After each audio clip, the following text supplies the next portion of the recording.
Hello everybody, my name's Lorien. I am a witch and a tarot reader, and this is a much requested video about tarot reading and how I read, all my tips.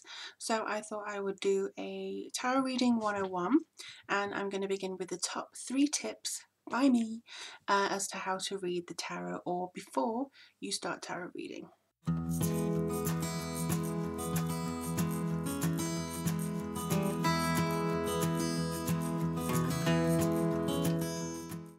So first of all, welcome. Thank you very much for joining me. I do have some little bits of notes and things, and if you do have any questions, just ask me in the comments below as we go through or as you watch this video. But yes, I do read all the comments and I will respond as best as I can, and I will admit when I don't know or if it's a personal preference or something like that. Also, a slight disclaimer, if you hear any screaming, it's not anything in my dungeon, not that I have a dungeon, but it's 2 cats, my cat and the visitor that comes now and again. They like to play, and of all things they love to play when I'm doing videos, so if you hear any screaming, it's the cat. First tip that I really feel is quite important actually is to get a tarot deck that you are visually drawn to, and this is for a number of reasons. The first reason is because you are going to connect and look at this deck all the time. You don't have to necessarily have a beginner deck, you don't necessarily have to have one that's specifically tailored visually for beginners. You just have to really connect with the visual art of this particular deck. Now, especially for me, I am a very visual person. I love art, I love stories and telling stories and all that kind of stuff, so it was very important for me when I was looking for my first ever reading deck to have something that I visually connected with and I felt could tell me a story and connected with my intuition. And that's one of the most important things I believe that you need in order to connect with your intuition and everything else, is to have something that you, not just visually pleasing for your eyes, but something that's like, yes, this is me. Now, it might take you a while to actually find a deck that really sings to your heart. Personally, I'm still searching for that one, but there are lots of different decks that are very good for different things. The main thing though is to just make sure that if you are going to spend a lot of time on it, it speaks to you. I didn't actually use the Rider-Waite Tarot for about a year. I got the deck, I had the deck already, and it didn't connect with me at all. The images were very bland, I didn't feel like I knew what was going on, I couldn't associate the Ten of Pentacles with anything. It was like, oh, I kept getting lost with what the meanings were. So I looked online and I scoured the internet. The one resource I would really recommend is a website that I can't actually pronounce, but it's Eclectic Tarot, I think. A-E-C-L-E-C-T-I-C, I think that's how you spell it. But that's a great resource to find a deck and to also see the reviews of that deck as well. They give you a kind of an overview, and it's from trusted tarot readers as well, so you will probably be able to look at the resources on there and actually find something that really does suit you. There's also many other websites that you can just kind of go on and actually have a look, and YouTubers as well, they do deck reviews as well. So yeah, you can have a look at YouTube and find a deck that speaks to you. I myself have got another 2 reviews coming up, I think, for decks, and I've had a few in the past, so if you want to look at those, feel free. The way that is very much recommended to learn with your deck, which is why it's visually important, is to meditate on them, do path working with it, or to journal with them and to kind of tarot read every day, draw a card every day and get used to them. And if you're looking at a card that just like is blank to you and it doesn't speak to your intuition, you're going to struggle with that. That's in my personal experience, you're going to struggle with getting that done. So that's my number 1 tip, is to find a deck that speaks to you and as you're visually drawn to. Tip number 2, which may be very obvious to some of you, is to actually use your intuition as your greatest tool. Intuition is your greatest tool. It is the one thing that is going to allow you to read the cards and interpret the energies as they are. Now, as you may know, I am an intuitive reader, and see what I mean about screaming?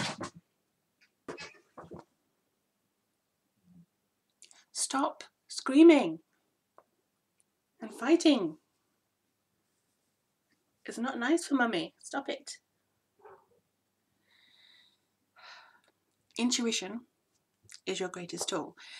You can read any amount of books, you can watch any amount of tarot tutorials, you can watch, journal anything about tarot cards, and the one thing that you need is intuition.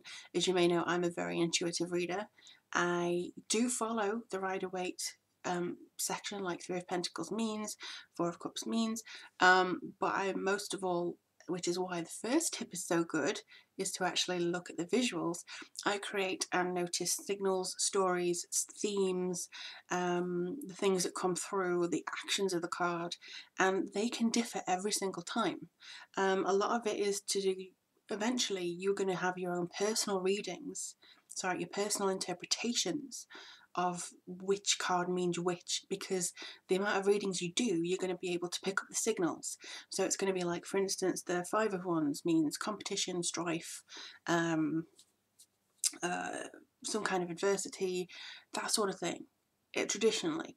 But for me, whenever I read for somebody, the Five of Wands represents something going on in their family, like people wanting to drag them into drama that's not necessarily theirs, spirit guides that are arguing over the way they want your life to go.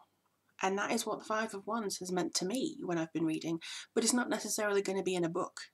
So it will be your intuition that you build up over time as to, what the signals are going to be, and also what you're going to interpret your stuff to be. If it doesn't fit, if your meanings don't necessarily fit the traditional way, don't worry. That's just the way you're going to read the cards. That's the way that you are going to read. Different decks always have different energies. For instance, you hear about a lot of fairy decks or fae decks that have a very mischievous personality, and you probably hear about other decks that come through saying that they have more of a love reading vibe, or a general vibe, or straight to the point, no bull vibe. So yeah, I think you're going to learn your intuition with each deck, and they're going to talk to you as much as you try and talk to them and get a reading out of them. The signs and the signals that come through in the cards, like the themes, some of them have like people holding baskets of fruit, and the fruit grows for the pentacles or something like that. So do look at your card signs. That's why it spoke to you. The themes of that deck spoke to you, that's why. And I think that's another thing. But also in this kind of second point, trust your intuition. Don't say, I'm not going to say this to them just in case it isn't true. Say it. The amount of times when I first started tarot reading that I saw something, and it surprised me and worried me because I saw that somebody had had a bereavement. The amount of times that I saw something and I didn't say it, only for them to then confirm it 2 seconds later. I was like, damn it, now if I say that, oh yes, well, I actually saw that, but I didn't say anything, you're going to think that I'm making it up. So that's more of a professional thing. But trust your intuition, trust it. That connection with your cards is definitely something that you need to build. And if they're telling you something, if they're telling you that their partner is a bad person, if they're telling you that somebody else is cheating, if they're telling you there's a third energy, you need to obey and just say what you see. It's kind of like catchphrase. Say what you see. Do not feel the need to spirit meanings and different things and all this kind of stuff to fit what you think they want to hear or what you want to see. If your intuition is telling you this ain't a good time, that's what you need to utilize, and that's what you need to journal, or that's what you need to note down, because that's going to be your building blocks as to coming through. Point number 3 is to take your time. Tarot reading is not a race. Tarot reading is an art, yes. It is not a science, which is kind of why I think people have even more of a problem with it than just it's psychobabble. I am still learning how to read the tarot. I have been professional since 2014. I read for a few years, probably since college, before then, and I'm still learning. I'm still learning, and believe it or not, I still need prompts for some court cards. The court cards, just don't get me started. The court cards can be the trickiest of the entire deck for some people, and they are for me. And that's where the Rider-Waite came in as well. It was about a year or so until I looked at the Rider-Waite and they told me, you're ready to read me now. So it wasn't just the fact that I looked at them and went, you're boring. I couldn't understand the complex energies until I'd had a year crash course in reading with the other decks. So the other decks are still used. The first deck I ever used is still there, but I just, it's more worn now, and I think that I get more accurate energies from others, but it knows me. It knows me inside out. I think the more you do it and the more you trust yourself and the patient you are with it, it's going to be your ultimate reward. You can print out sheets and hang them up like cheat sheets. You can write notes and things on the backs of cards. I know some people say that's sacrilege, but you know, whatever works. You can write little notes in the corner.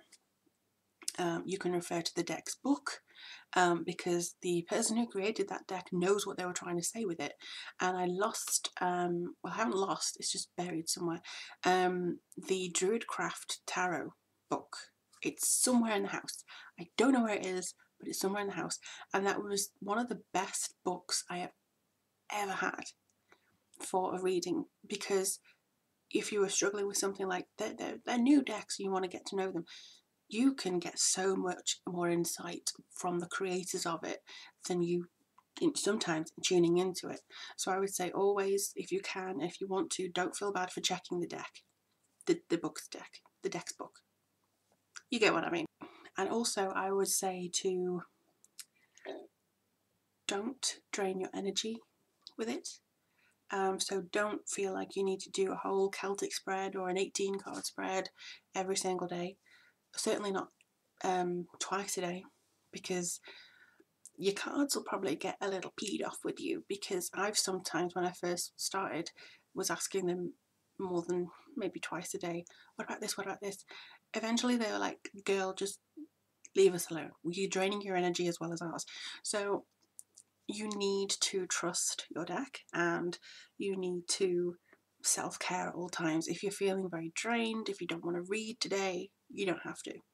You know, you're not going to do yourself any favours by reading and the cards come up and say, you're a bit drained, you should take a break.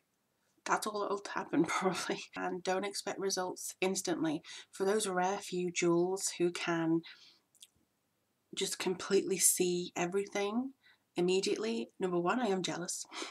And number two, still self-care. Just kind of gently does it, because you don't want to read something that you're not prepared for. You don't want to read something that makes you feel maybe weird. So I would always say exercise self-care whenever you can. And it kind of ties in with trust your intuition, but trust your first instincts.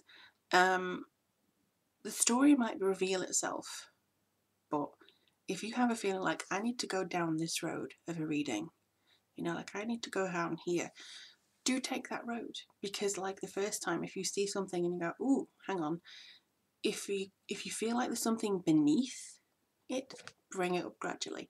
You don't have to go full pelt. You don't have to go, here's your card, I know everything, you know. And eventually, maybe if you're 3 years into it, you could do that.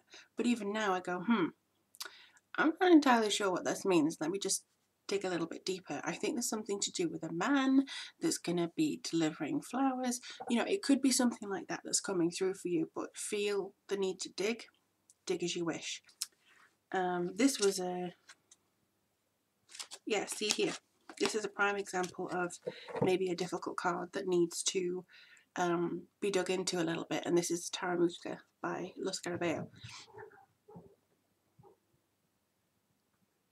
Um, but yeah, this is a really good card because it's supposed to be Seven of Pentacles, which is about rewards and stuff like that, and harvest and things, but he's just carrying a pile of coins. So you may not feel like, oh, I know exactly what this is trying to tell me at first. So it's something that you just need to go with, delve into, that sort of thing, and it will come to you in time. It will come to you. But I hope these tips help you. I really hope that you are able to start your tarot journey or continue your tarot journey with a little bit more understanding and maybe some reassurance that even those who've been professional for about 4 years or even longer still have learning to do. They still get surprised by the tarot, and you will always continue to grow. You will always go up there. You will always develop. There's no limits as to what you can do with tarot. And I think that those three may set you off into a good thing based on my own experiences. So I will love you and leave you. Please comment below if you found this helpful or if you have any questions. If you want a reading from me, the links are down below, or if you want to contact me on social media, all those links are down there as well. But in the meantime, blessed be, and I'll speak to you all soon.